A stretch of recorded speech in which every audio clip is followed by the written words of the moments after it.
2024-25 വാർഷിക പരീക്ഷയോടനുബന്ധിച്ച് 3ാം ക്ലാസ്സിലെ മാത്സിൽ നിന്നും ഗണിതത്തിൽ നിന്നും വരാൻ സാധ്യതയുള്ള ഒരു മോഡൽ ക്വസ്റ്റ്യൻ പേപ്പറാണ് ഇന്ന് ഡിസ്കസ് ചെയ്യുന്നത്. പ്രവർത്തനം 1 ഗണിതോത്സവം. രാമുവിൻ്റെ സ്കൂളിൽ ഗണിതോത്സവത്തോടനുബന്ധിച്ച് ഒരുക്കിയ പൂക്കളത്തിൻ്റെ ചിത്രം നോക്കൂ. Question A. പൂക്കളത്തിൽ ഓരോ ജാമിതീയ രൂപവും എത്രയെണ്ണമുണ്ടെന്ന് പട്ടികയിൽ എഴുതുക. അല്ലേ, ജാമിതീയ രൂപങ്ങൾ ഉപയോഗിച്ചിട്ടാണ് ഇവിടെ പൂക്കളം വരച്ചിട്ടുള്ളത് അല്ലേ. വൃത്തവും ചതുരവും ത്രികോണവും ഒക്കെയാണ് ഉപയോഗിച്ചിട്ടുള്ളത്. അപ്പോൾ ഓരോന്നും എത്ര വീതമുണ്ടെന്ന് നമ്മൾ എഴുതാനുള്ള ഒരു ക്വസ്റ്റ്യൻ, എന്തെങ്കിലും ഒരു ചിത്രം തരും. അപ്പോൾ സൂക്ഷിച്ചിട്ട് എണ്ണി നോക്കിയിട്ട് ചതുരം എത്ര എണ്ണമുണ്ട് അല്ലേ, എണ്ണം എന്നുള്ള കോളത്തിൽ എഴുതുക അല്ലേ. രൂപങ്ങൾ ത്രികോണം എത്ര എണ്ണമുണ്ട് അല്ലേ, വട്ടം എത്ര എണ്ണമുണ്ട് എന്ന് എണ്ണി നോക്കി എഴുതുക. ഒരു എക്സാമ്പിൾ, ഒരു ഉദാഹരണം നിങ്ങൾക്ക് കാണിക്കാൻ വേണ്ടി ഞാനിവിടെ വരച്ചതാണ്. ഇത് എത്ര ചതുരമുണ്ടെന്ന് ചോദിച്ചാൽ നിങ്ങളെന്ത് പറയില്ലേ? 1, 2 രണ്ടെണ്ണമാണോ ഉള്ളത്. പിന്നെ ഇവിടെ മുകളിൽ ഒരു വലിയ ചതുരമുണ്ട് അല്ലേ. അപ്പോൾ 3 ചതുരങ്ങളുണ്ട് ആകെ അല്ലേ. ടോട്ടൽ 3 സ്ക്വയേഴ്സ് ഉണ്ട്. അപ്പോൾ നിങ്ങൾ അങ്ങനെയുള്ള പിക്ചർ ഉണ്ടോ എന്ന് ശ്രദ്ധിച്ചിട്ട് വേണം എഴുതാൻ. ഇവിടെ അതുപോലെയുള്ള ഒരു ചിത്രമല്ല, ഇതുപോലെ വരുന്നതുണ്ടെങ്കിൽ നിങ്ങളൊന്ന് ശ്രദ്ധിക്കണം. ഇവിടെ ചതുരത്തിൻ്റെ ഉള്ളിൽ വൃത്തമൊക്കെയാണുള്ളത് അല്ലേ. ചതുരത്തിൻ്റെ ഉള്ളിൽ വേറെ ചതുരം വരുമ്പോൾ മുകളിലുള്ള ഈ ചതുരം കൂടി കൂട്ടി എഴുതണം. ഇവിടെ ചതുരങ്ങൾ എത്രയുണ്ട് അല്ലേ. ഒരു ചതുരം ഈ സർക്കിളിൻ്റെ വൃത്തത്തിൻ്റെ ഉള്ളിൽ 1, രണ്ടാമത്തെ ചതുരം 3, 4, പിന്നെ 5, 6, 7, 8, 9 അല്ലേ. 9 ചതുരങ്ങളുണ്ട് അല്ലേ. വേറെ എവിടെയെങ്കിലും നിങ്ങൾ കാണുന്നുണ്ടെങ്കിൽ ശ്രദ്ധിച്ചിട്ട് എഴുതണം അല്ലേ. ത്രികോണങ്ങൾ എത്ര എണ്ണം ഉണ്ട്? താഴെ 1 അല്ലേ. ഒരു തലക്കെന്ന് എണ്ണി തുടങ്ങുക അല്ലേ. ഒരു ത്രികോണം, ഇവിടെ ഒന്നും ത്രികോണങ്ങളില്ല അല്ലേ. 2, ദെൻ 3, 4 അല്ലേ. ഈ ചതുരത്തിൻ്റെ ഉള്ളിൽ 2 ത്രികോണം ഉണ്ട്, അപ്പോൾ 4 അല്ലേ. ദെൻ ഇവിടെ ഇല്ല 5, 6 അല്ലേ. മുകളിലുള്ള 6 ഇവിടെ ഒന്നും ത്രികോണമില്ലല്ലോ, അങ്ങനെ 6 ത്രികോണങ്ങളുണ്ട്. വട്ടങ്ങൾ എത്രയുണ്ട് അല്ലേ. ഒരു വട്ടം 2, 3, 4, 5, 6, 7, 8 8 വട്ടങ്ങളുണ്ട്. അപ്പോൾ ഓരോന്നും ശ്രദ്ധിച്ചിട്ട് എണ്ണി നോക്കുക. ഇതുപോലെ ഒരു ക്വസ്റ്റ്യൻ ഉണ്ടാകും. ബി. ചിത്രം വരക്കാം. ഗണിതരൂപങ്ങൾ ഉപയോഗിച്ച് തന്നിട്ടുള്ള ചിത്രത്തെ മാറ്റി വരക്കുക. മാതൃക ശ്രദ്ധിക്കുമല്ലോ അല്ലേ. മാതൃകയായിട്ട് ഇവിടെ ഒരു എക്സാമ്പിൾ കാണിച്ചിട്ടുണ്ടല്ലേ, ഒരു ഉദാഹരണം അല്ലേ. അപ്പോൾ ഗണിതരൂപങ്ങൾ ഉപയോഗിച്ചിട്ട് ഈ ചിത്രത്തെ മാറ്റി വരക്കാൻ. ഇതൊരു പൂച്ചയാണല്ലേ, അതിനെ ഗണിതരൂപം, അതായത് നമ്മുടെ ചതുരം, വൃത്തം അല്ലേ, ത്രികോണമൊക്കെ ഉപയോഗിച്ചിട്ട് മാറ്റി വരക്കാനാണ് പറഞ്ഞത്. അപ്പോൾ ഇവിടെ കണ്ടോ, പൂച്ചൻ്റെ ബോഡി ചതുരത്തിലാക്കി അല്ലേ, കാലുകളും ചതുരമാക്കി വരച്ചു അല്ലേ, വാലും ഒക്കെ ചതുരം അല്ലേ, മുഖം എന്താണ് വട്ടത്തിൽ, ത്രികോണം അല്ലേ. ഈ ജാമിതീയ രൂപങ്ങൾ മാത്രം ഉപയോഗിച്ചിട്ട് മാറ്റി വരക്കുക. അതുപോലെ നിങ്ങൾ ഈ പക്ഷിയെ, കിളിയെയും മാറ്റി വരക്കണം അല്ലേ. കാലുകളൊക്കെ ചതുരത്തിലാക്കുക അല്ലേ, മൂക്ക് ത്രികോണം അല്ലേ, ഇത് വട്ടം അല്ലേ. ആ രൂപങ്ങൾ മാത്രമേ നിങ്ങൾ ഉപയോഗിക്കാൻ പറ്റുള്ളൂ. എങ്ങനെ വേണമെങ്കിലും നിങ്ങൾക്ക് വരക്കാം അല്ലേ. വാലൊക്കെ ഒരു ത്രികോണമാക്കി കൊടുത്താൽ മതി അല്ലേ.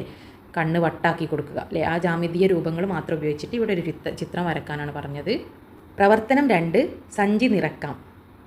മഹിമ സ്റ്റോഴ്സിൽ നിന്നും ജയേഷ് സാധനങ്ങൾ വാങ്ങി അല്ലേ. അപ്പോൾ ഈ സാധനങ്ങളൊക്കെയാണ് ജയേഷ് വാങ്ങിയ സാധനങ്ങൾ അല്ലേ. ഭാരം ഗ്രാമിലെ എത്ര, മുളക് പൊടിയൊക്കെ 500 ഗ്രാം, 250 ഗ്രാം, ഓരോ സാധനങ്ങളും അതിൻ്റെ ഗ്രാമിലുള്ള അളവും തന്നിട്ടുണ്ട്. ക്വസ്റ്റ്യനെ വാങ്ങിയ സാധനങ്ങൾ 2 സഞ്ചികളിലാക്കി ക്രമീകരിക്കുവാൻ ജയേഷ് തീരുമാനിച്ചു. ഈ വാങ്ങിയ സാധനങ്ങൾ 2 സഞ്ചിയിലാക്കാൻ തീരുമാനിച്ചു. ചെറിയ സഞ്ചിയിൽ ആകെ 1000 ഗ്രാം ഭാരമുള്ള സാധനങ്ങളാണ് വെച്ചത്. ചെറിയ സഞ്ചിയിൽ 1000 ഗ്രാം ഭാരമുള്ള സാധനങ്ങളൊക്കെ വെച്ചു.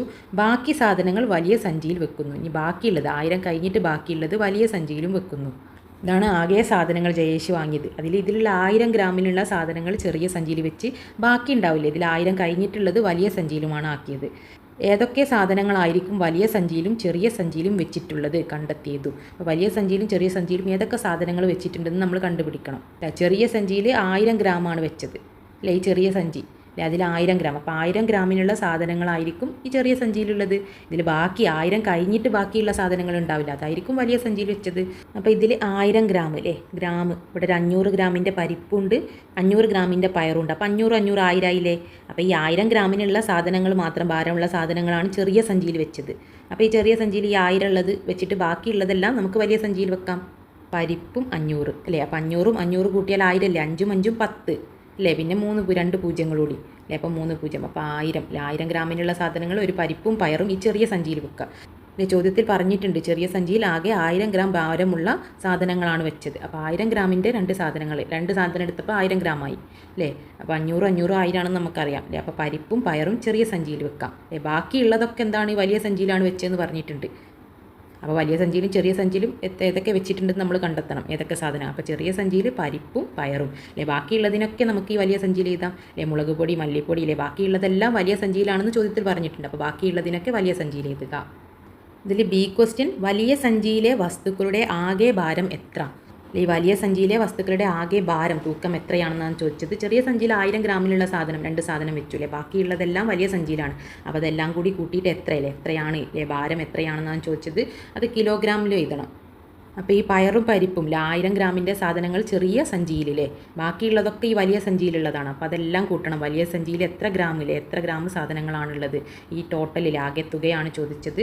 അപ്പോൾ ഇത് രണ്ടും ചെറിയ സഞ്ചിയിലുള്ള സാധനമാണ്, അത് നമ്മൾ കൂട്ടണ്ട. ഈ വലിയ സഞ്ചിയിലുള്ളതാണ് ചോദിച്ചത് അല്ലേ. ഞാൻ എന്തുകൊണ്ടാണ് ഇത് അവിടെ അത് 500, 250, 200, 100, 250 അല്ലേ. ഇവിടെ പിന്നെ ഇത് രണ്ടും ചെറിയ ചെറിയ സഞ്ചിയിലുള്ള സാധനമാണ്, അത് നമ്മൾ കൂട്ടണ്ട. വലിയ സഞ്ചിയിലുള്ളതാണ് ചോദിച്ചത് അല്ലേ. പിന്നെ ഇവിടെ 50 ഗ്രാമിൻ്റെ 2 പാക്കറ്റാണ് ഉലുവ അല്ലേ. 2 പാക്കറ്റ് എന്ന് പറയുമ്പോൾ 50ഉം 50ഉം അല്ലേ, 100 എടുക്കാം അല്ലേ, 2 അല്ലേ, 2 50 എടുക്കുക അല്ലേ. എവിടെയും 2 50 വേണം. 250 പറഞ്ഞാൽ 100 അല്ലേ, 50 50 100 അല്ലേ. ഒന്നെങ്കിൽ 100 എടുക്കുക അല്ലേ, 2 തവണ 50 എടുക്കണം അല്ലേ. അതിന് എളുപ്പം നമുക്ക് 100 എടുക്കുന്നതല്ലേ. പിന്നെ 500 പഞ്ചസാര അല്ലേ. ഇതെല്ലാം കൂടി കൂട്ടിയാൽ നമുക്ക് വലിയ സഞ്ചിയിലുള്ള സാധനങ്ങൾ കിട്ടും അല്ലേ. ചെറിയ സഞ്ചിയല്ല, ഇത് രണ്ടും ഒഴിവാക്കിയിട്ട് ബാക്കിയുള്ളതൊക്കെ കൂട്ടുക. അപ്പോൾ ഇവിടെ എല്ലാം പൂജ്യങ്ങളാണല്ലേ, പൂജ്യങ്ങളെല്ലാം കൂട്ടിയാൽ 0. പിന്നെ ഇവിടെയും പൂജ്യങ്ങളുടെ ഇടയിൽ 2 5 ഉണ്ടല്ലേ, 5 + 0 5 തന്നെയാണല്ലേ. 0 കൂട്ടിയാൽ എന്തെങ്കിലും കൂടുമില്ല. അപ്പോൾ 5ഉം 5ഉം അല്ലേ, 2 സംഖ്യകളാണ് ഇവിടെ ഉള്ളത്. 5 5 10 അല്ലേ. പിന്നെ 10 + 0 10 തന്നെയാണ്. ഏതൊരു സംഖ്യയോടും 0 കൂട്ടിയാൽ ആ സംഖ്യ തന്നെയാണ് അല്ലേ. ഗുണിക്കുമ്പോഴാണെങ്കിലോ 0 ആവും അല്ലേ. ഏതൊരു സംഖ്യയും 0 കൊണ്ട് ഗുണിക്കുമ്പോൾ അത് 0 ആവും. നമ്മൾ കൂട്ടാണ്, 0 അതിലേക്ക് ഇങ്ങനെ കൂട്ടുക എന്ന് പറഞ്ഞാൽ എന്താണ്, ആ സംഖ്യ തന്നെയാണ്. 0 ഇങ്ങോട്ട് കൂട്ടി രക്ഷിച്ചിട്ട് അതിനൊന്നും സംഭവിക്കില്ല. ഇവിടെ 5ഉം 5ഉം കൂട്ടിയാൽ 10, 10 + 0 അപ്പോൾ 10 തന്നെയാണ്. 10ന് ലാസ്റ്റുള്ള 0 എഴുതുക. ഫസ്റ്റുള്ള 1 ഇതിൻ്റെ മേലെ ഇതിനോടാണ് കൂട്ടേണ്ടത്. അവസാന സംഖ്യ ലാസ്റ്റ് ഇവിടെ എഴുതുക അല്ലേ. 10ലെ 0 ഇവിടെ എഴുതുക, 1 ഇതിനോട്, പിന്നെ ഇവിടെയുള്ള നമ്പറിനോടാണ് കൂട്ടേണ്ടത് അല്ലേ. 1ഉം 5ഉം 6, 7, 8, 9, 10, 11, 12, 13, 14, 15, 15ഉം 5ഉം 20 അല്ലേ. 15നോട് 5 കൂട്ടിയാൽ 20 അല്ലേ. 15, 16, 17, 18, 19, 20 അല്ലേ. 2000 എന്ന് നമുക്ക് കിട്ടി അല്ലേ. ചെറിയ സഞ്ചിയിൽ ആകെ 1000 ഗ്രാം അല്ലേ. 1000 ഗ്രാമിലുള്ള ഏത് സാധനം വേണം എടുക്കാം അല്ലേ. 500 എടുത്താൽ നമുക്ക് പെട്ടെന്ന് 1000 ആയില്ലേ അല്ലേ. ഇതിന് നിങ്ങൾക്ക് എങ്ങനെയൊക്കെ 1000 ഗ്രാമിന് ഏത് സാധനങ്ങൾ വേണമെങ്കിലും അല്ലേ. 1000 ഗ്രാമിൻ്റെ സാധനങ്ങൾ ചെറിയ സഞ്ചിയിലാക്കി എന്നേ പറഞ്ഞിട്ടുള്ളൂ. വേണമെങ്കിൽ ഈ 500 പഞ്ചസാരയും ഈ പയറും എടുക്കാം അല്ലേ. അപ്പോൾ അപ്പോഴും 1000 തന്നെയാണ്. 2 500, 1000 ആയാൽ മതി അല്ലേ. അപ്പോൾ എങ്ങനെയായാലും 500 തന്നെയാണ്. 2 500 നമ്മൾ ഇതൊന്ന് ഒഴിവാക്കി ഒരു 500നെ ഇവിടെ കൂട്ടി അല്ലേ. ഒരു 500ൻ്റെ സാധനം വലിയ സഞ്ചിയിലല്ലേ. 2 500ൻ്റെ സാധനം 1000 അല്ലേ. 1000 സാധനം 1000 രൂപ. ഇതിന്ന് നമ്മൾ ടോട്ടലിന് ഈ 1000 മൈനസ് ചെയ്താൽ മതി അല്ലേ. 1000 സാധനം 1000 രൂപയുടെ സാധനം മാത്രമാണ് ചെറിയ സഞ്ചിയിലാക്കിയത്, ബാക്കിയെല്ലാം വലിയ സഞ്ചിയിലാണ്. അപ്പോൾ വലിയ സഞ്ചിയിൽ 2000 രൂപയുടെ സാധനങ്ങളാക്കി. ഇനി അടുത്ത ക്വസ്റ്റ്യനിലെ ആകെ എത്രയെന്ന് ചോദിച്ചിട്ടുണ്ട്. ചെറിയ സഞ്ചിയും വലിയ സഞ്ചിയും. അപ്പോൾ വലിയ സഞ്ചിയിൽ നമുക്ക് 2000 കിട്ടി അല്ലേ. ചെറിയ സഞ്ചിയിൽ 1000 ആണെന്ന് ക്വസ്റ്റ്യനിൽ തന്നിട്ടുണ്ട് ചോദ്യത്തിൽ. അപ്പോൾ 2000 1000 കൂട്ടിയാൽ എത്രയാണ്, 3000 അല്ലേ. 0 0 ഒക്കെ കൂട്ടിയാൽ 0 തന്നെ. 2 1 കൂട്ടിയാൽ 3, 3000 എന്ന് കിട്ടും അല്ലേ. ആകെ തുക 3000. അപ്പോൾ നമുക്ക് വലിയ സഞ്ചിയിൽ 2000 ഗ്രാം എന്ന് കിട്ടിയില്ലേ. മൂന്നാമത്തെ ചോദ്യം ഞാനിതാ പറഞ്ഞിട്ടുണ്ട്. 2 സഞ്ചിയിലും കൂടി വസ്തുക്കളുടെ ആകെ ഭാരം എത്ര അല്ലേ. 2 സഞ്ചിയിലൂടെ എത്രയാണെന്നാണ് ചോദിച്ചത്. 2 സഞ്ചിയിലൂടെ അല്ലേ. വലിയ സഞ്ചിയിൽ 2000 ആണ് അല്ലേ നമ്മളിപ്പോൾ കണ്ടത് അല്ലേ. ചോദ്യത്തിൽ എന്ത് തന്നിട്ടുണ്ട്, ചെറിയ സഞ്ചിയിൽ 1000 ഗ്രാമിൻ്റെ സാധനമാണ് ഇട്ടത്. പിന്നെ ആ 1000 ഒഴിച്ചിട്ട് ബാക്കിയുള്ളത് 2000 വലിയ സഞ്ചിയിലുള്ളത് നമ്മൾ കണ്ടുപിടിച്ചു. ഇപ്പോൾ ഇത് രണ്ടും കൂടി കൂട്ടിയാൽ എത്രയെന്നാണ് ചോദിച്ചത്. 2 സഞ്ചിയിലും കൂടി വസ്തുക്കളുടെ ആകെ ഭാരം എത്ര അല്ലേ. 2000 1000 കൂട്ടിയാൽ 3000 അല്ലേ. 2 1 കൂട്ടിയാൽ 3. പക്ഷേ ഇവിടെ എന്താണ് ചോദിച്ചത്, ഇത് ഗ്രാമാണ് അല്ലേ. ഗ്രാമിലാണ് എല്ലാ സാധനങ്ങളും തന്നത് അല്ലേ. എല്ലാ വസ്തുക്കളും പഞ്ചസാര 500 ഗ്രാം അല്ലേ. എല്ലാ സാധനങ്ങളും ഗ്രാമിലാണ് തന്നത്. അപ്പോൾ നമ്മൾ കൂട്ടി കിട്ടുന്നതും ഗ്രാമിലാണ് നമ്മുടെ ഉത്തരം അല്ലേ. ഇനി എത്ര കിലോഗ്രാം ആണെന്ന് കിലോഗ്രാമിലാണ് ചോദിച്ചത്. ഈ ഗ്രാമിനെ കിലോഗ്രാമിലേക്കാക്കാൻ എന്താണ്, ബൈ 1000, അതായത് 2 കിലോഗ്രാം അല്ലേ. 2000 ഗ്രാം എന്ന് പറഞ്ഞാൽ 2 കിലോഗ്രാമാണ്.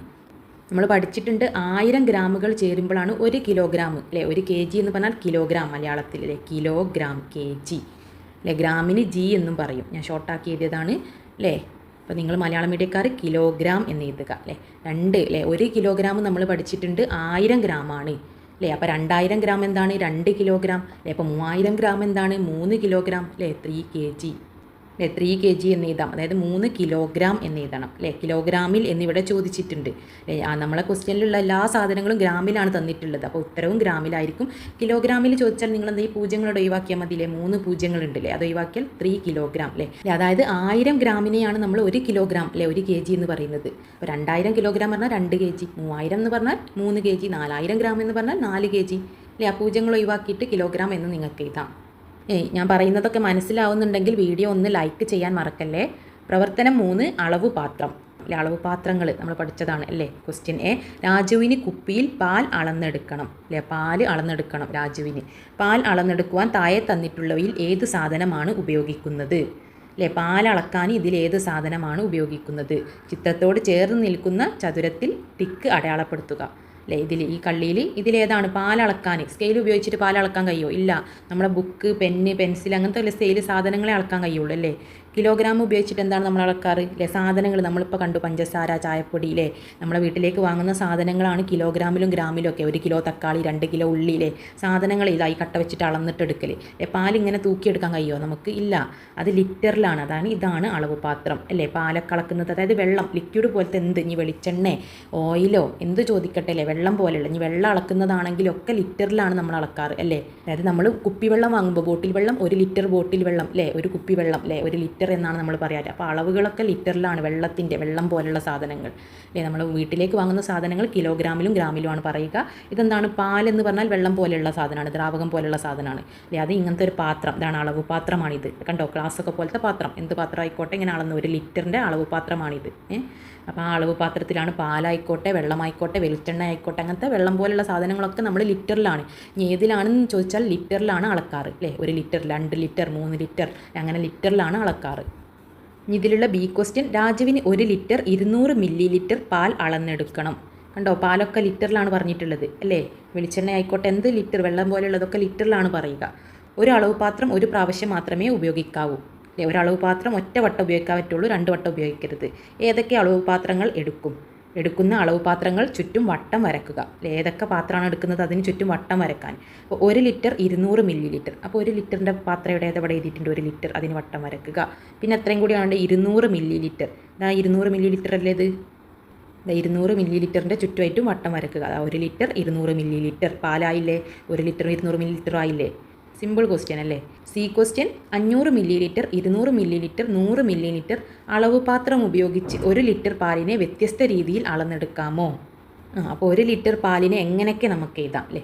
ആദ്യം 500 മില്ലി ലിറ്റർ, 200 മില്ലി ലിറ്റർ, 100, ഇത് മൂന്നും നമുക്ക് ഉപയോഗിക്കാം അല്ലേ? ഈ അളവ് പാത്രങ്ങളൊക്കെ ഉപയോഗിച്ച് 1 ലിറ്റർ പാലിനെ അല്ലേ നമുക്ക് എങ്ങനെയൊക്കെ എഴുതാമല്ല? ഇവിടെ 500, 200, 100 ഓരോ വട്ടം എടുത്താൽ 1 ലിറ്റർ ആവുമല്ല? 1 ലിറ്റർ എന്ന് പറഞ്ഞാൽ 1000 മില്ലി ലിറ്റർ ആണ് അല്ലേ? 1 ലിറ്റർ അല്ലേ? 1 ലിറ്റർ കുപ്പിവെള്ളം എന്ന് പറഞ്ഞാൽ അല്ലേ? 1 ലിറ്റർ പാലെന്ന് പറഞ്ഞാൽ 1000 മില്ലി ലിറ്ററുകൾ അല്ലേ? ചെറിയ മില്ലി ലിറ്റർ എന്ന് പറഞ്ഞാൽ ചെറിയ അളവാണ്, മില്ലി അല്ലേ? 1000 മില്ലി ലിറ്ററുകൾ ചേരുമ്പോഴാണ് 1 ലിറ്റർ ആകുന്നത് അല്ലേ? 1 ലിറ്റർ വെള്ളമാകുന്നത് അല്ലേ? 1 ലിറ്റർ പാലാകുന്നത്. അപ്പോൾ ഇവിടെ മില്ലി ലിറ്ററുകൾ എന്ന് പറഞ്ഞാൽ ചെറിയ ചെറിയ അളവുകളാണ്. ഇങ്ങനെ 1000 മില്ലി ലിറ്റർ ആവണം 1 ലിറ്റർ ആവാൻ. അപ്പോൾ ഇത് 1000 ആയോ? ഓരോന്ന് എടുക്കുമ്പോൾ 1000 ആവില്ലല്ലോ. 500, 200 അല്ലേ? 5, 2, 6, 7, 8 അല്ലേ? 8 ആയിട്ടുള്ളൂ. അതപ്പോൾ അവരെന്തെടുത്തിട്ടുണ്ട് അല്ലേ? 500 1 പ്രാവശ്യം അല്ലേ? 1 പ്രാവശ്യം. 200 മില്ലി ലിറ്റർ 2 പ്രാവശ്യം അല്ലേ? 100 മില്ലി ലിറ്റർ 1 പ്രാവശ്യം അല്ലേ? ഇപ്പോൾ ഇത് 2 വട്ടം എടുത്താൽ 1000 ആയില്ലേ അല്ലേ? 500 + 200 2 വട്ടം എടുക്കുക അല്ലേ? 500, 200 2 തവണ അല്ലേ? 200 2 തവണ, 100 1 തവണ. ഇപ്പോൾ 1000 ആയില്ലേ? നോക്കൂ അല്ലേ? പൂജ്യങ്ങളെല്ലാം 0, 0 + 0 0, 5, 6, 7, 8, 9, 10 അല്ലേ? 10, 1000 ആയി. അപ്പോൾ 1000 കിട്ടണം അല്ലേ? 1000 മില്ലി ലിറ്ററാണ് 1 ലിറ്റർ. എങ്ങനെയൊക്കെ 1000 കിട്ടണം അല്ലേ? ഇവിടെ 2 ബോക്സ് കൂടി ഉണ്ട്, വ്യത്യസ്ത രീതിയിൽ എഴുതാനാണ് പറഞ്ഞത്. അപ്പോൾ ഇങ്ങനെ ഒരു വട്ടം എടുത്തു അല്ലേ? ഇനി 200 അല്ല 2 വട്ടം. ഇനി നമുക്ക് എങ്ങനെ 500 2 വട്ടം എടുത്താൽ 1000 ആയില്ലേ? 500 + 500 1000 അല്ലേ? 5ഉം 5ഉം 10 ആണ് അല്ലേ? പിന്നെ ഈ 2 0, അപ്പോൾ 3 0 ആയാൽ 1000 ആയില്ലേ? അപ്പോൾ 500 2 തവണ എടുക്കുക. അപ്പോൾ നിങ്ങൾ എന്ത് എഴുതണം അല്ലേ? 500 മില്ലി ലിറ്റർ 2 പ്രാവശ്യം. ഒരു 500 ലിറ്റർ എടുക്കുക. ഇനി ഒരു 500 വേറെ ഉണ്ടാക്കില്ല. 500 500 1000 ആണ് നമുക്കറിയാം. ഇനി ഒരു 500നെ നമുക്ക് എങ്ങനെ ഉണ്ടാക്കാം അല്ലേ? ഒരു 500 കൂട്ടണം അല്ലേ? 500 500 നമ്മൾ ഒരു വട്ടം എടുത്തു. ഇനി ഒരു 500നെ നമ്മൾ ഇത് 2 വെച്ചിട്ട് ഉണ്ടാക്കിയാൽ മതി അല്ലേ? 200 2 വട്ടം എടുക്കുമ്പോൾ 400 ആയി. 100 ഒരു വട്ടം എടുക്കുമ്പോൾ 100 അല്ലേ? 500 ആയി അല്ലേ? അതിവിടെ എടുത്തതാണ്. ഇനി നമുക്ക് 100നെ എങ്ങനെ എടുക്കാം? 3 വട്ടം എടുത്താലോ അല്ലേ? 100 3 വട്ടം എടുത്താൽ 300 ആയി. പിന്നെ ഒരു 200 എടുത്താൽ പോരെ? അപ്പോൾ 500 ആയി അല്ലേ? ഒരു 200 എടുക്കുക, പിന്നെ 100നെ 3 വട്ടം എടുക്കുക. 3 100 എടുത്താൽ ഇത് 300 ആയി. 300 200 എത്രയായി? 3 4 5 500 ആയില്ലേ? 500 500 എത്രയായി? 1000 ആയില്ലേ? മനസ്സിലായില്ലേ അല്ലേ? 500 500 1000 ആണ് നമുക്കറിയാം. 1000 മില്ലി ലിറ്റർ ആക്കിയാൽ മതി 1 ലിറ്റർ ആവാൻ. ഓക്കെ, അപ്പോൾ ഇത് 500 ആയില്ലേ? നോക്കൂ അല്ലേ? 3 100കൾ ചേർന്നാൽ 300 അല്ലേ? 400ഉം 500ഉം അല്ലേ? 200 കൂടി കൂട്ടി 500 ആയി. 500ഉം 500ഉം എത്രയായി? 1000 ആയില്ലേ? അല്ലേ? ഈ 200ഉം 500ഉം 100 ഉപയോഗിക്കാൻ പറ്റുള്ളൂ. ഈ മില്ലി ലിറ്ററൊക്കെ നിങ്ങൾക്ക് ഉപയോഗിക്കാം അല്ലേ? 200 2 തവണ ഒരു വട്ടം ഇവിടെ ഉപയോഗിച്ചിട്ടുണ്ട് അല്ലേ? 200 2 തവണ ഉപയോഗിക്കുമ്പോൾ 400ഉം 100ഉം 500 ആയില്ലേ? 500 500ഉം ഇവിടെ ഒരു തവണ 1000 എടുത്തു. ഇനി നമുക്ക് ഈ 100നെ 3 തവണ എടുത്താൽ 300 ആയി അല്ലേ? 300 200ഉം എത്രയായി? 500. 500ഉം 500ഉം എത്രയാണ്? 1000. നമുക്ക് എങ്ങനെ എഴുതാം? 500 മില്ലി ലിറ്റർ 1 പ്രാവശ്യം, 200 മില്ലി ലിറ്റർ 1 പ്രാവശ്യം, 100 മില്ലി ലിറ്റർ 3 പ്രാവശ്യം അല്ലേ? അപ്പോൾ 1 ലിറ്ററായി. 1000 മില്ലി ലിറ്റർ ആക്കിയാൽ മതി. തായകളും താക്കോലുകളും. തായകളും അതിൻ്റെ താക്കോലുകളും ഉണ്ട്. സ്കൂൾ അടക്കാൻ തുടങ്ങിയപ്പോഴാണ് തായകളും താക്കോലുകളും പരസ്പരം മാറിയത് ശ്രദ്ധിക്കപ്പെട്ടത്. പക്ഷേ തായ്കളും താക്കോലുകളിലും ഉള്ള ക്രിയ ചെയ്താൽ പ്രശ്നം പരിഹരിക്കാം. അല്ലെ ഈ ക്രിയ ഉണ്ടോ മൈനസ് ചെയ്യാൻ കുറയ്ക്കാനുള്ള ഈ ക്രിയ ചെയ്താൽ ഈ താഴെ അതിൻ്റെ പൂട്ട് ഏതാണ് താഴെ ഏതാണെന്ന് കണ്ടുപിടിക്കാം. അല്ലെ ഇത് കിട്ടുന്ന ഉത്തരമായിരിക്കും അതിൻ്റെ താഴ്.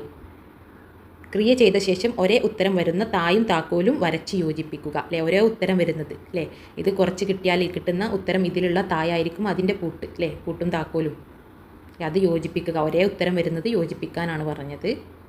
അപ്പോൾ ക്രിയകൾ ചെയ്ത് നോക്കാൻ ക്വസ്റ്റ്യനിൽ ഇവിടെ പേപ്പറിൽ സ്ഥലമുണ്ട്. ഓരോ പൂട്ടുകളിലുള്ള ഈ ക്രിയ അല്ലേ ഇത് ചെയ്താൽ ഉത്തരം ഇവിടെ ഉണ്ടാവും. ഇവിടെയുണ്ട് ക്രിയകളിലെ ഇത് ചെയ്തതിൻ്റെ ഉത്തരം ഇവിടെ ഉണ്ടാവും. അപ്പോൾ അത് ഉത്തരങ്ങൾ മാച്ച് ചെയ്യണം. അപ്പോൾ 699 മൈനസ് 309 ചരിത്രം 9 നിന്ന് 9 പോയാൽ 0, 9 നിന്ന് 0 പോയാൽ 9 തന്നെ അല്ലേ. 0 പോയി അരച്ചിട്ട് 9-നൊന്നും സംഭവിക്കില്ല അല്ലേ. 6 നിന്ന് 3 പോയാൽ 3 അല്ലേ. അപ്പോൾ 390 എന്നുള്ളത് എവിടെയാണ്? 390 ഇതിലേക്ക് യോജിപ്പിക്കുക. നെക്സ്റ്റ് 494 എന്നുള്ള ഉത്തരം ഇതിൽ ഏത് ക്രിയ ചെയ്താലാണ് കിട്ടുക? നെക്സ്റ്റ് ഇവിടെയുള്ള ക്രിയ 689 മൈനസ് 490. 9 നിന്ന് 0 പോയാൽ 9 തന്നെ. 8 നിന്ന് 9 പോവോ? ഇല്ല. 8-നേക്കാൾ വലിയ സംഖ്യയാണ് 9 എന്ന് പറയുന്നത്. 9 നിന്ന് 8 പോയാൽ 1 8 നിന്ന് നമുക്ക് 9 പോക്കാൻ കഴിയില്ല. 8-ൽ 9 ഉണ്ടോ? ഇല്ല. അപ്പോൾ നമ്മൾ ഇവിടുന്ന് ഇല്ലേ തൊട്ടടുത്ത ആളിന്ന് കടം വാങ്ങും അല്ലേ. അപ്പോൾ 6 1 8-ന് കൊടുക്കും. 6 1 8 8-ന് കൊടുക്കുക പറഞ്ഞാൽ 8-ൻ്റെ മുന്നിൽ പോയി നിൽക്കും. അപ്പോൾ ഇത് 18 ആവും അല്ലേ. ഈ 6 1 6-ന്ന് 1 8-ന് കൊടുക്കുക എന്ന് പറഞ്ഞാൽ ആ 1 8-ൻ്റെ അടുത്ത് പോയി നിൽക്കുക ചെയ്യുക. അപ്പോൾ ഇത് 18 ആവും. ഈ 6-ന്ന് 1 പോയി അല്ലേ 1 കൊടുത്തു. അപ്പോൾ ഈ 6 എന്താവും? 5 ആവും അല്ലേ. 1 പോയി 6-ന്ന് 1 പോയാൽ 5 ആയി. ഈ 8-ൻ്റെ അടുത്ത് പോയിട്ട് ഈ 1 നിൽക്കാറ് ഈ 8 18 ആയി. 18-ന്ന് 9 പോയാൽ എത്രയാണ്? 9 അല്ലേ. ഒരു 9 പോയാൽ 9. പിന്നെ 5-ന്ന് 4 പോയാൽ എത്രയാണ്? 1 199 എന്നുള്ളത് ഇവിടെതാണ്. അപ്പോൾ ഈ ക്രിയ ചെയ്താൽ കിട്ടുന്ന ഉത്തരം അതുമായിട്ട് യോജിപ്പിക്കുക. പിന്നെ ഈ ഉത്തരം ഏത് ക്രിയൻ്റെതാണെന്ന് കണ്ടുപിടിക്കുക. ഇതിലേതെന്ന് ചെയ്യുമ്പോൾ ഈ ഉത്തരം കിട്ടും അല്ലേ. ഇവിടെ ഒരു ക്രിയ കൂടി ഉണ്ട്, അതുകൂടി ചെയ്ത് നോക്കാം. 5-ന്ന് 9 പോവോ? ഇല്ല. 5-ൽ 9 ഉണ്ടോ? ഇല്ല. അത് അതിനേക്കാൾ വലിയ സംഖ്യയാണ്. അപ്പോൾ നമ്മൾ തൊട്ടടുത്ത ആളിന്ന് കടം ചോദിക്കും അല്ലേ. അപ്പോൾ ഈ 1 എന്താവും? പോയിട്ട് ഈ 5-ൻ്റെ അടുത്ത് വന്ന് നിൽക്കും അല്ലേ. 5 15 ആയി. ഈ 1-ന്ന് 1 കൊടുത്താൽ പിന്നെ ഇവിടെ 0 ആയി. പിന്നെ ഒന്നും ഉണ്ടാവില്ല അല്ലേ. അവിടെ 0 ആയി അല്ലേ. 1 പോയിട്ട് 5-ൻ്റെ അടുത്ത് നിൽക്കും. അപ്പോൾ 15-ന്ന് 9 പോയാൽ എത്രയാണ്? 15-ന്ന് 9 പോയാൽ എത്രയാണ്? 6 അല്ലേ. പിന്നെ 0-ന്ന് 9 പോവോ? അല്ലേ. 0-ൽ 9 ഉണ്ടോ? ഇല്ല അല്ലേ. 0-നായിട്ട് വലിയ സംഖ്യയാണ് 9. അപ്പോൾ ഇവിടുന്ന് 1 കടം ചോദിക്കും അല്ലേ. എനോടൊന്ന് കടം ചോദിക്കുമ്പോൾ എന്താണ്? 1 കൊടുക്കും അല്ലേ. അപ്പോൾ ഈ 0 10 ആവും അല്ലേ. 1 പോയിട്ട് ആ സംഖ്യയുടെ അടുത്ത് വന്ന് നിൽക്കുക ചെയ്യുക. എന്താ? 1 കൊടുത്തു. അപ്പോൾ 1 കുറഞ്ഞു അല്ലേ. 6 ആയി. 10-ന്ന് 9 പോയാൽ 1, 6-ന്ന് 5 പോയാൽ 1 116. അപ്പോൾ 116 എന്നുള്ളത് ഇത് അവിടെ കിടക്കുന്നു. ഇനി 2 ഉത്തരങ്ങളുണ്ട് ഈ 2 ക്രിയ ചെയ്താൽ. അപ്പോൾ ഏതെങ്കിലും ഒന്ന് ചെയ്ത് നോക്കിയാൽ മതി. ഏറ്റവും എളുപ്പമുള്ളത് ചെയ്ത് നോക്കുക. 536 മൈനസ് 429 അല്ലേ. അതല്ലേ ഇവിടെ ഉള്ളത്. അപ്പോൾ 6-ന്ന് 9 പോയില്ല ഇല്ലല്ലോ. 6-നേക്കാൾ വലിയ സംഖ്യയാണ് 9. 6-ൽ 9 ഉണ്ടോ? ഇല്ല. അപ്പോൾ തൊട്ട ആളടുത്ത് നിന്ന് കടം ചോദിക്കും. ആ കടം ചോദിക്കുമ്പോൾ ഈ 3 ഈ 6-ന് 1 കൊടുക്കുമ്പോൾ 6-ൻ്റെ അടുത്ത് പോയി നിൽക്കുക ചെയ്യുക. അപ്പോൾ 6 16 ആയി അല്ലേ. 3 1 കൊടുത്തപ്പോൾ 3 2 ആയി അല്ലേ. 1 പോയി. അപ്പോൾ 16-ന്ന് 9 പോയാൽ എത്രയാണ്? 16-ന്ന് 9 പോയാൽ 7. പിന്നെന്താണ്? ഇവിടെ 2 ആയി അല്ലേ. 3 1 കൊടുത്തു. അപ്പോൾ ഇത് 2 ആയി. 2-ന്ന് 2 പോയാൽ 0, 5-ന്ന് 4 പോയാൽ 1. അപ്പോൾ 107 എന്നുള്ളത് അവിടെ ഉണ്ടല്ലേ. അപ്പോൾ ഇത് 107. പിന്നെ ബാക്കിയുള്ളത് എന്തായിരിക്കും? അടുത്ത താക്കോലിൻ്റെ ഉത്തരമായിരിക്കും. 802 മൈനസ് 308 ചെയ്ത് നോക്കുക. അത് 494 ആയിരിക്കും അല്ലേ. ബാക്കി ഒന്നുകൂടി ഉള്ളത് അതിൻ്റെതായിരിക്കും. ഇത് തന്നെ ആദ്യത്തെ ചോദ്യം. സ്കൂളിലെ കാർഷിക ക്ലബ്ബ് ആദ്യ ദിവസം വിളവെടുത്ത പയറിൽ കുറച്ച് ഉച്ചഭക്ഷണത്തിന് എടുത്തു. ബാക്കി വന്ന 6 കിലോ പയർ 2 പേർക്ക് തുല്യമായി വീതിച്ചു നൽകി. ഒരാൾക്ക് എത്ര കിലോ പയർ കിട്ടും? അല്ലേ. ബാക്കി വന്ന 6 കിലോ പയർ 2 പേർക്ക് എങ്ങനെ വീതിക്കാം? അല്ലേ. 6 കിലോനെ നമുക്ക് 2 ആളുകളുണ്ട് അല്ലേ. 2 ആക്കി എങ്ങനെ കൊടുക്കാം? ഈ 6 കിലോ പയറിനെ 2 പേർക്ക് തുല്യമായി വീതിച്ചു അല്ലെ. 2 ആളുകൾക്ക് കൊടുത്തു അല്ലേ. പകുതിയും പകുതിയായിട്ട് കൊടുത്തു. ഒരാൾക്ക് എത്ര കിലോ പയർ കിട്ടും? അപ്പോൾ ഈ ഒരാൾക്ക് എത്ര കൊടുക്കാം? അല്ലേ. 6-ൻ്റെ നേർപകുതി അല്ലേ. 6-ൻ്റെ നേർപകുതി എത്രയാണ്? 3 അല്ലേ. 3 3 അല്ലേ 6 അല്ലേ. 3 + 3 ആണ് 6. അപ്പോൾ ഒരാൾക്ക് 3 ഒരാൾക്ക് 3 രണ്ടാൾക്കും ഒരേ അളവിൽ കിട്ടിയില്ലേ അല്ലേ. 6/2 അല്ലേ. 6-നെ 2 ആക്കി മുറിക്കുക അല്ലേ. എത്ര ആൾക്കാണോ വീതിക്കുന്നത് അല്ലേ. 6 ആകെ ഉള്ളത്. എത്ര ആളുകൾക്ക് വീതിക്കുന്നുണ്ട് എന്നുള്ളത് 2 ആളുകൾക്കാണ് വീതിക്കേണ്ടത്. അപ്പോൾ 6/2 ചെയ്താൽ 6-ൽ എത്ര 2 ഉണ്ട്? 3 അല്ലേ. അപ്പോൾ 3 ആണ് ഉത്തരം. അല്ലെങ്കിൽ 6 പയർ 3 ആൾക്ക് വീതിക്കണം എന്ന് പറഞ്ഞാൽ 6/3 ചെയ്യുക അല്ലേ. 6-ൽ എത്ര 3 ഉള്ളത്? അപ്പോൾ 2 എന്ന് ഉത്തരം കിട്ടും അല്ലേ. 2 വീതം 2 2 2 അല്ലേ. 2 വീതം 3 ആൾക്ക് കൊടുത്താൽ 2 4 6 അല്ലേ. 3 ആൾക്കും കിട്ടി. എത്ര ആളുകളുണ്ടോ അത് താഴെ അല്ലേ. അപ്പോൾ ഇങ്ങനെ ഒരു ക്രിയ ഏതാണെന്ന് ചോദിക്കില്ലേ. നമ്മൾ എന്താണ് ഗുണിക്കുമ്പോഴാണോ ഹരിക്കുമ്പോഴാണോ എന്നുള്ളൊരു ഓപ്ഷൻ ഉണ്ടാവും. അപ്പോൾ ഹരിക്കുകയാണ് ഇവിടെ ചെയ്യുന്നത് അല്ലേ. 6/2 അല്ലേ. 6-ൻ്റെ നേർ പകുതിയാണ് എടുക്കുന്നത് അല്ലേ. 3 3 കിട്ടാൻ ഒരാൾക്ക് 3 കിലോ പയർ കിട്ടും അല്ലേ, മറ്റേ ആൾക്കും 3. അപ്പോൾ 3 3 6 അല്ലേ, ആകെ 6ആണുള്ളത്. ബി ക്വസ്റ്റ്യൻ 2-ാം ദിവസം ഉച്ചഭക്ഷണത്തിന് എടുത്തതിന് ശേഷം ബാക്കി വന്ന 16 കിലോ വഴുതന 4 പേർക്ക് തുല്യമായി വീതിച്ചാൽ ഒരാൾക്ക് എത്ര കിലോ വഴുതന കിട്ടും? 2-ാം ദിവസം ഉച്ചഭക്ഷണത്തിന് ബാക്കി വന്ന 16 കിലോ വഴുതന 4 പേർക്ക് തുല്യമായി വീതിക്കണം. അപ്പോൾ 16 കിലോ വഴുതന എത്ര ആളുകൾക്കാണ്? 4 ആളുകൾക്ക്. 1 2 3 4 ഇങ്ങനത്തെ 4 ആളുകൾക്കാണ് തുല്യമായി വീതിക്കേണ്ടത്. അപ്പോൾ എത്ര? ഈ 16നെ 4 ആക്കി ഡിവൈഡ് ചെയ്യണം അല്ലേ, അതായത് 16/4. ആകെ എത്ര ഉണ്ടോ അല്ലേ, ടോട്ടൽ 16ആണ്. എത്ര ആൾക്കാണ് വീതിക്കേണ്ടത് അല്ലേ? 4 ആളുകൾക്കാണ്. നേരത്തെ 6 കിലോ പയർ 2 പേർക്ക്, അപ്പോൾ 6/2 3 എന്ന് കിട്ടി. ഇവിടെ 16/4 ആളുകൾക്ക് വീതിക്കണം അല്ലേ, 16നെ 4 ആക്കി കൊടുക്കണം അല്ലേ. 4 ആളുകൾക്ക് കൊടുത്താൽ 16ൽ എത്ര 4 ഉണ്ട്? 4ൻ്റെ ഗുണനപ്പട്ടിക ചൊല്ലി നോക്കുക അല്ലേ. 1 4 4, 2 4 8, 3 4 12, 4 4 16 അല്ലേ. 4 4 16. ഒരാൾക്ക് 4 എണ്ണം വീതം 4 പേർക്കും കൊടുത്താൽ 16 ആയില്ലേ? കൂട്ടി നോക്കൂ അല്ലേ. അല്ലെങ്കിൽ നിങ്ങൾക്ക് അറിയില്ലെങ്കിൽ 3 എണ്ണം വീതം കൊടുത്ത് നോക്കുക, 2 എണ്ണം വീതം കൊടുത്ത് നോക്കുക. 16 ആവുന്നുണ്ടോ അല്ലേ? 4 ആൾക്ക് തുല്യമായി കൊടുക്കണം, എല്ലാവർക്കും ഒരേ അളവിൽ കൊടുക്കണം. 4 4 8 9 10 11 12 13 14 15 16 അല്ലേ. 16 ആയില്ലേ? 4 തവണ കൂട്ടി നോക്കുമ്പോൾ അല്ലേ. 4 എണ്ണം വീതം 4 ആളുകൾക്കും 4 എണ്ണം വീതം കൊടുക്കുമ്പോഴേ 16 കിലോ വഴുതന പൂർത്തിയാവുള്ളൂ. ഒരേ അളവിൽ കൊടുക്കണേ 4 എണ്ണം വീതം കൊടുക്കണം. 5 എണ്ണം വീതം കൊടുത്താൽ എല്ലാവർക്കും എത്തുമില്ല. 3 എണ്ണം വീതം കൊടുത്താലും എല്ലാവർക്കും ഒരേപോലെ ആവില്ല. 4 എണ്ണം വീതം കൊടുക്കുമ്പോഴാണ്. അതായത് 16/4. 16ൽ എത്ര 4 ഉണ്ട്? 4 4 16. ഇതിൻ്റെ ഉത്തരം 4 എന്നും കിട്ടി. ഇത്രയും പറഞ്ഞ കാര്യങ്ങൾ മനസ്സിലായിട്ടുണ്ടെങ്കിൽ വീഡിയോ ഉറപ്പായിട്ട് ലൈക്ക് ചെയ്യാൻ മറക്കല്ലേ. 3-ാം ക്ലാസ്സിലെ കുട്ടികളുടെ ഒട്ടുമുക്ക വീഡിയോസിൻ്റെയും കമൻറ്റ് ബോക്സ് ഓഫ് ആവാറുണ്ട്. കാരണം കുട്ടികളുടെ വീഡിയോ ആയതുകൊണ്ട് തന്നെ കമൻറ്റ് യൂട്യൂബ് ഓഫാക്കുന്നതാണ്. അപ്പോൾ വീഡിയോ കാണുമ്പോൾ തന്നെ നിങ്ങൾക്ക് കമൻറ്റായിട്ട് ഇനി എന്താണ് വേണ്ടതെന്ന് അറിയിച്ചാൽ ഞാൻ വേഗം അതിനനുസരിച്ച് അപ്ലോഡ് ചെയ്യുന്നതാണ്. പിന്നെ കുറേ കഴിഞ്ഞിട്ട് വീഡിയോ കമൻറ്റ് ഓഫ് ആവുന്നതാണ്. അപ്പോൾ ഇതിൻ്റെ ബാക്കി ഭാഗങ്ങളിലെ ലാസ്റ്റത്തെ ചാപ്റ്റേഴ്സ് നമ്മുടെ ടൈം അല്ലേ, ക്ലോക്കിൻ്റെയും കലണ്ടറിൻ്റെ ഒക്കെ നമ്മൾ മുന്നേ ഒരുപാട് ക്വസ്റ്റ്യൻസ് ചെയ്തതാണ് അല്ലേ. പ്ലേ ലിസ്റ്റ് എന്നുള്ള ഭാഗം നോക്കുക അല്ലേ. ഈ 3-ാം ക്ലാസ്സിലെ ഈ ക്വസ്റ്റ്യൻ പേപ്പർ ഇടുന്ന പ്ലേ ലിസ്റ്റിൻ്റെ താഴെയായിട്ട് തന്നെയല്ലേ ക്ലാസ് 3 മാത്സ്, ക്ലാസ് 3 ക്വസ്റ്റ്യൻ പേപ്പേഴ്സിലെ 3-ാം ക്ലാസ്സിലെ എല്ലാ ചോദ്യ പേപ്പേഴ്സും അല്ലേ ക്രിസ്മസ് എക്സാമിന് ഇട്ടതൊക്കെ നിങ്ങൾക്ക് കിട്ടും. അപ്പോൾ അതിൽ ഒരുപാട് കലണ്ടറിൻ്റെയും ക്ലോക്കിൻ്റെയും ഒക്കെ കുറേ പ്രോബ്ലംസ് ഉണ്ട് അല്ലേ. ലാസ്റ്റത്തെ പാഠഭാഗത്തിലേക്കുള്ളത് അല്ലേ, അത് ഞാൻ ഇന്നലെ വേറെ വീഡിയോ ഇട്ടിട്ടുണ്ട് അല്ലേ. 3-ാം ക്ലാസ്സിൻ്റെ ഇതിൻ്റെ തൊട്ട് താഴെയുള്ള വീഡിയോ കണ്ടാൽ നിങ്ങൾക്ക് അത് ലഭിക്കുന്നതാണ്. അപ്പോൾ എല്ലാ പോർഷൻസും ഉൾപ്പെടുത്തിക്കൊണ്ട് വേറൊരു വീഡിയോ ചെയ്യുന്നതാണ്. ആ വീഡിയോ ലഭിക്കാനായി ചാനൽ സബ്സ്ക്രൈബ് ചെയ്ത് തൊട്ടടുത്തുള്ള ബെല്ലൈക്കൺ അമർത്തുക. നിങ്ങൾക്ക് നോട്ടിഫിക്കേഷനായിട്ട് വീഡിയോ ലഭിക്കുന്നതാണ്.